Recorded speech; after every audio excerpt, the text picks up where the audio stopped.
Solve. B squared plus 5b plus 6 equals to 0. So we have here a quadratic equation because the highest power, highest degree to this equation is 2. So we're going to solve this equation by factoring. And to solve a quadratic equation by factoring, here are the steps. Number one, we want to make sure that our quadratic equation is written in standard form where it's equal to 0. So we want to make sure, number one, that our quadratic equation is written in standard form. When it is, then we're going to go to step 2 where we're going to factor the polynomial.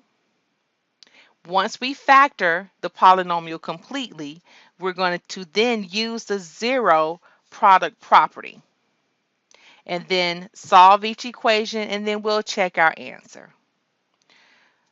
So as we look at this first example,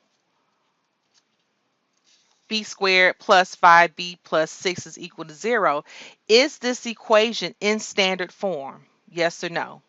Meaning, is it equal to 0? Yes, it is. So now what we're going to do next is we're going to take b squared plus 5b plus 6 and we're going to set that equal to, excuse me, b squared plus 5b plus 6. I'm going to cover up the equals to 0 for a second. And what we want to do next, step 2 says we want to factor this polynomial. So we've spent a whole bunch of time on factoring. So at this point, factoring trinomials, it should be a lot easier now. So here we're going to, I'm going to write the question again. So since we just have a b squared, we're going to use our x puzzle. What are factors of 6 that when we add those factors, it will give us 5. And don't forget about the sign rule, your sign rules. Sign of the last term is positive, so we're going to have the same signs when we write out our template. So what are the numbers? Here are factors of 6, 1 and 6, 2 and 3. What are we going to be using? 2 and 3, because the signs are the same, two positives. We have a 2 and a 3. So when we factor this trinomial, we're going to have here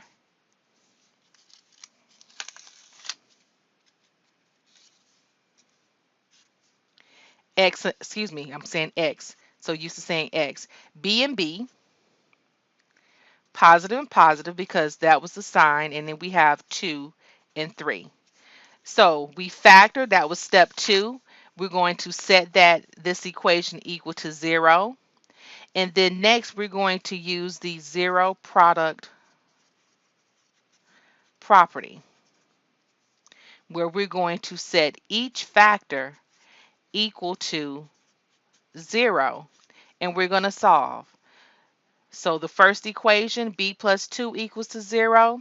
We're going to subtract 2 to both sides and we have b is equal to negative 2.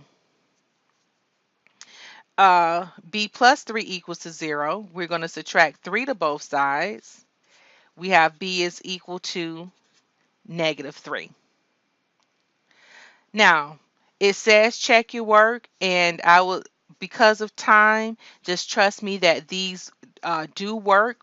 You can go back and substitute negative 2 in for b, negative 2 squared, which is positive 4, plus 5 times negative 2, that would give us negative 10. So positive 4 plus negative 10, that's negative 6, plus 6, that gives us 0. So negative 2 is a solution, and we would do the same thing for negative 3. So our answers,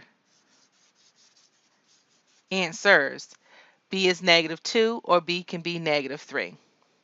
And we're going to talk about this OR with the zero product property meaning, one of these could be the solution or both could be the solution. And we're going to look at some where um, we were able to factor, but to find the solution, it doesn't work out. Let's do another example.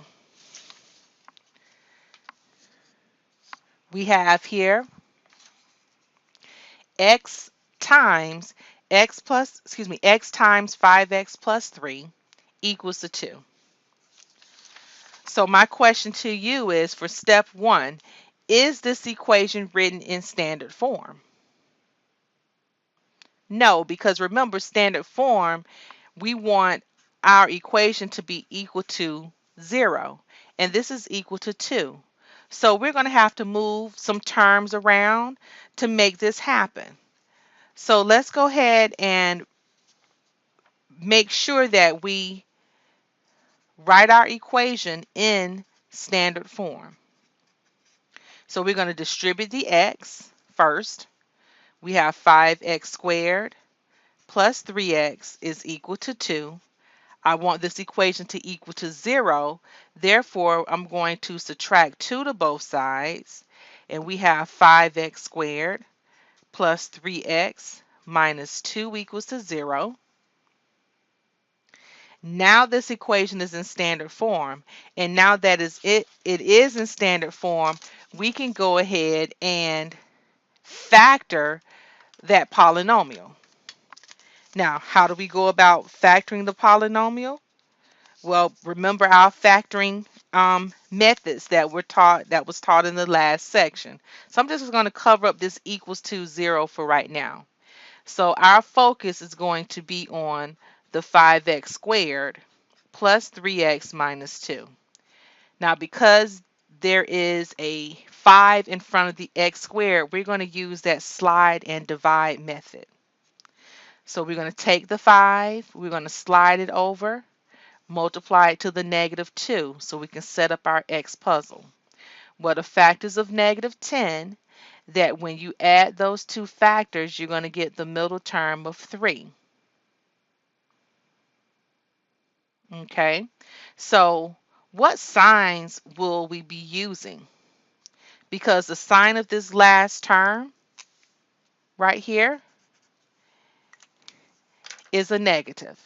So it means one of the factors will be a positive, one of the factors will be a negative. We're going to have different signs.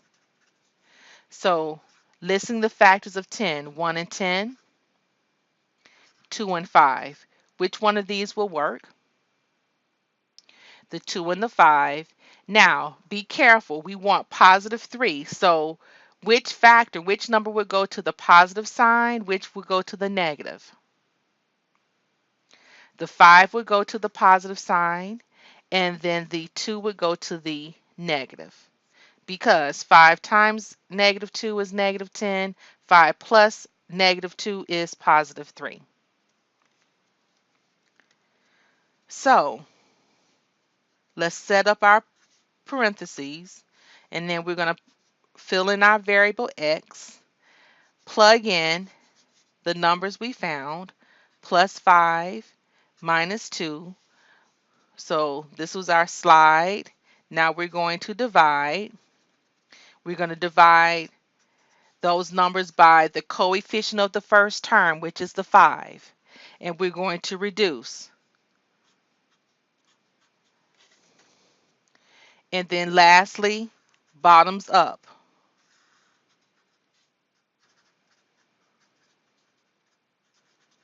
So our solution, our factors will be x plus 1 times 5x minus 2. So that's what we're going to get here. X plus 1 times 5x minus 2. And we're going to set that equal to, each of those factors equal to 0 by using the 0 product property. Set each factor equal to 0. So, and solve. X plus 1 equal to 0. We're going to subtract 1 to both sides. We have x is equal to negative 1. The second equation, we're going to add 2 to both sides, and we have 5x is equal to 2. Divide by 5, and we have x is equal to 2/5. So these are our solutions.